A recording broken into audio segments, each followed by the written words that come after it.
Start करेंगे coefficient of restitution के साथ। मान लो हमारे पास दो ऑब्जेक्ट हैं, इसकी और इसकी हमारे पास स्पीड होगी। मान लो ये आ रहा है u1 स्पीड से इस तरफ और ये इस तरफ जा रहा है u2 स्पीड से। फिर यहाँ पर इनका कोलिजन होगा। अच्छा, अगर इनका कोलिजन होना है, ये टकराने वाले हैं ऐसे ऐसे, हमें एक चीज़ पता चल जाती है कि अगर u1 बड़ा होगा u2 से तभी कोलिजन हो सकता है, नहीं तो ये आगे निकल जाएगा, ये पीछे ही रह जाएगा, कभी टकरा नहीं पाएंगे। फिर इनके पास कोलिजन हो जाता है यहाँ पर, तो इस तरीके से मान लो कोलिजन हो गया। उसके बाद इनकी वेलोसिटीज चेंज हो जाएंगी। यहाँ पर इसकी वेलोसिटी कुछ हो जाएगी, this will be v2, this will be v1। यहाँ पर हमें इनके मासेस भी मार्क करने चाहिए। लेट्स से ये था मास m1, ये था मास m2, ये वाला है मास m1, ये वाला है मास m2।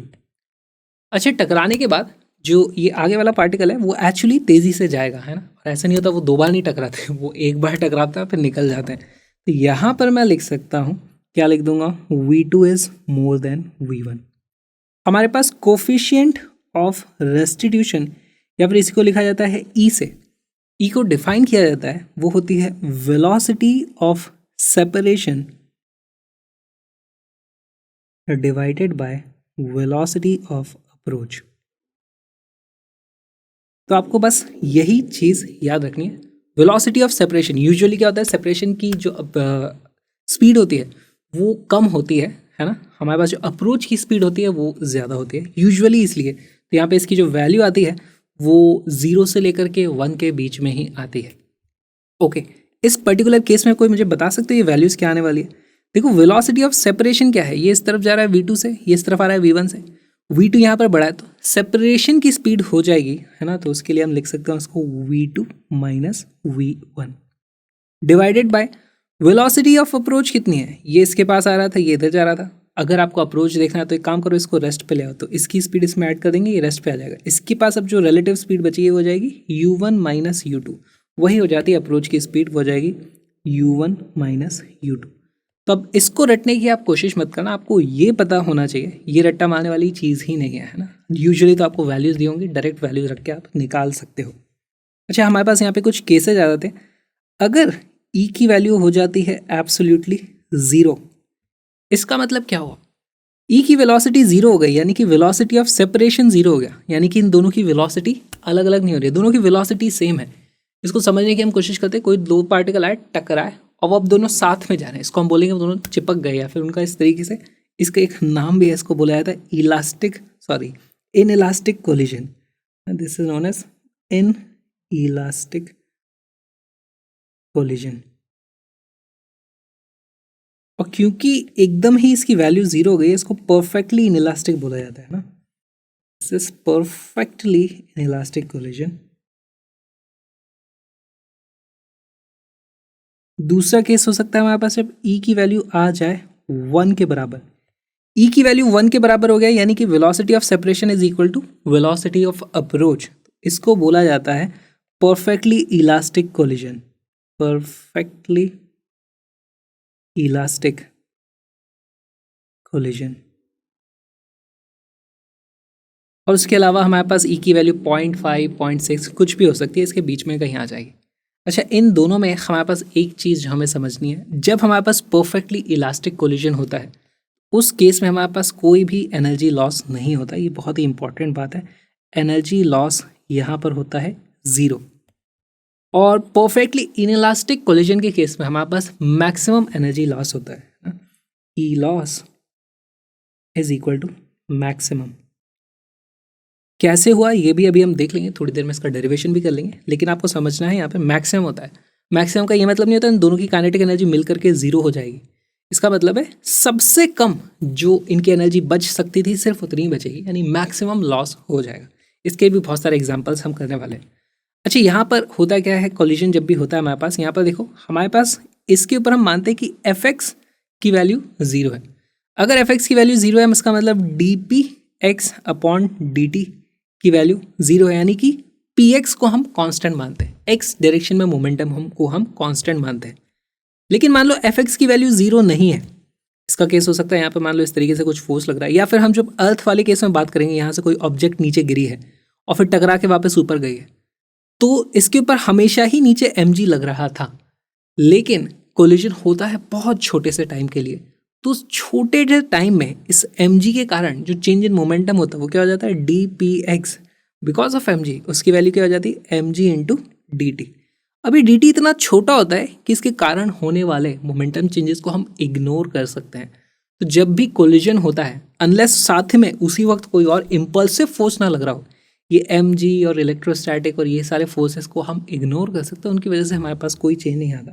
तो हम इसको भी लिख सकते हैं P is equal to P initial is equal to P final, ऐसा हम मान के चलते हैं, अनलेस हमारे पास कोई इम्पल्सिव फोर्स हो। रेगुलर फोर्सेस होते हैं mg वगैरह, है ना, mg और ये सब जो भी फाइनाइट फोर्सेस है, इम्पल्सिव फोर्सेस बहुत ज़्यादा होते हैं। तो अनलेस इम्पल्सिव फोर्स हो, इसलिए इस चीज़ को भी हम लिख देंगे। तो यूजुअली ऐसे केस हमारे होते नहीं है।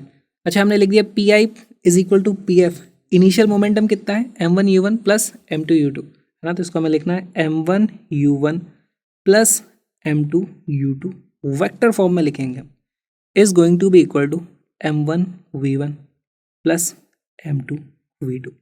अब इसी तरीके के बहुत सारे हमारे पास केसेस आते रहते हैं, कभी बोला जाएगा कि ये रेस्ट पे आ गया है, कभी बोला जाएगा ये पहले से ही रेस्ट पे था, तो इनमें से कुछ कुछ वैल्यू जीरो हो जाती है। ऐसे बहुत सारे क्वेश्चंस बनाए जा सकते हैं। ये हो गई हमारी बेसिक थ्योरी। अब इसके कुछ क्वेश्चंस सॉल्व करते हैं।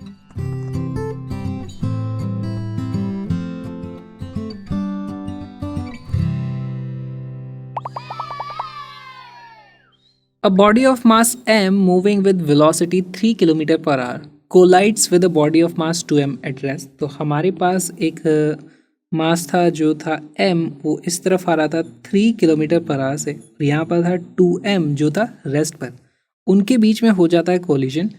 Now the coalesced mass starts to move with a velocity. तो ये कोएलेस्ड क्या लिखा हुआ है, ये इसको प्रोनाउंस कैसे करते हैं, coalesced, अच्छा, इसका मतलब होता है साथ में आकर के एक साथ हो जाना, तो बेसिकली अब वो चिपक जाएंगे। तो यहाँ पर हमारे पास इसका मास हो जाएगा m plus 2m, basically 3m मास हो जाने वाला है। इसकी इस तरफ कुछ होगी वेलोसिटी, तो अब यहाँ पे मोमेंटम कंजर्व करो, वेलोसिटी निकालो।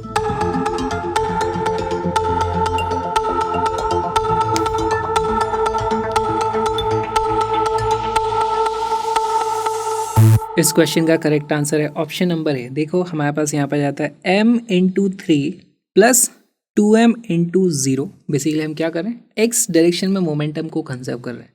तो इसका मोमेंटम इतना हो गया, इसका मोमेंटम इतना हो गया, इसका मोमेंटम कितना है, ये फाइनल मोमेंटम की वैल्यू जाती है 3m इंटू वी। यहाँ से हमारे पास वैल्यू जाती है v is equal to 1 kilometre per hour. Option number A is correct answer.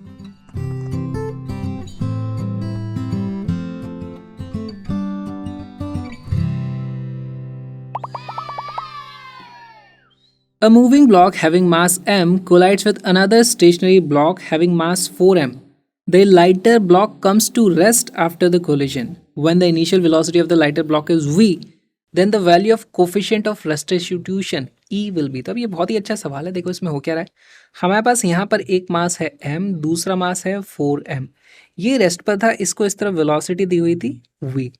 बाद में जब हमारे पास यहाँ पे कोलिजन हो जाता है और हमारे पास m अब ये रेस्ट पर आ चुका है, हमको नहीं पता दूसरे वाले की वेलोसिटी कितनी है, तो वो आप मोमेंटम कंजर्वेशन से पता कर सकते हो। फिर आपको पता करना है कोफिशिएंट ऑफ रेस्टिट्यूशन, ई की वैल्यू क्या होती है, velocity of separation divided by velocity of approach. अब देखो ये रेस्ट पे था, तो वेलोसिटी ऑफ अप्रोच कितनी हो जाएगी, जितनी तेजी से ये आ रहा है, तो वेलोसिटी ऑफ अप्रोच मैंने आपको बता दी। बाकी चीज़ें आप वीडियो को पॉज करो, क्वेश्चन को सॉल्व करके बताओ।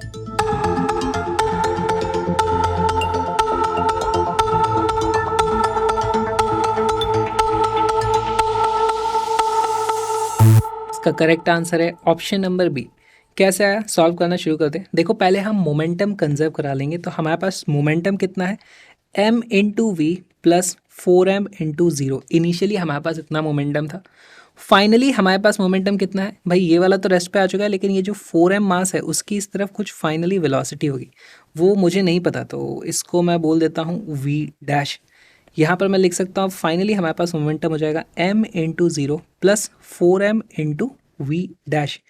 यहाँ से देखो वैल्यूज हो जाती हैं v dash is equal to v upon 4। हमें ये चीज़ पता चल गई। हमें पता करना है ई की वैल्यू होती है velocity of separation divided by velocity of approach. इसकी वैल्यू क्या होगी, वेलोसिटी ऑफ सेपरेशन कितनी है, ये रुका हुआ है, ये जा रहा है इस तरफ v/4 से, तो हमारे पास वेलोसिटी ऑफ सेपरेशन एक्चुअली हो जाती है v/4। Denominator velocity of approach कितनी है, ये रेस्ट पे था, सिर्फ ये इस तरफ आ रहा था v से, तो हमारे पास वेलोसिटी अप्रोच भी वही हो जाएगी। यहाँ पे आप देखोगे इसकी वैल्यू आ जाती है 1/4 which is equal to 0.25। Option number B is our correct answer.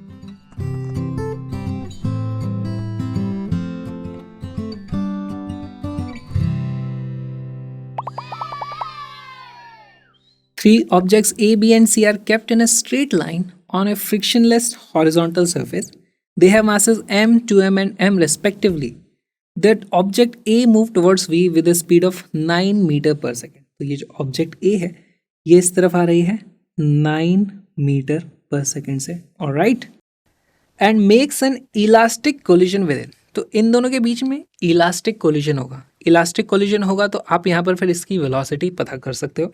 Thereafter B makes completely inelastic collision with C। फिर ये इससे completely inelastic यानी वो वहाँ पर E की वैल्यू 0 है, तो हम ये चीज़ें लिख देंगे। पहले हमारे पास E की वैल्यू 1 थी, फिर यहाँ पर E की वैल्यू 0 है। All motion occurs on the same straight line, ठीक है। Find the final speed of the object C। तो अब ये बहुत ही अच्छा सवाल है, वीडियो को पॉज करो, इस क्वेश्चन को सॉल्व करो।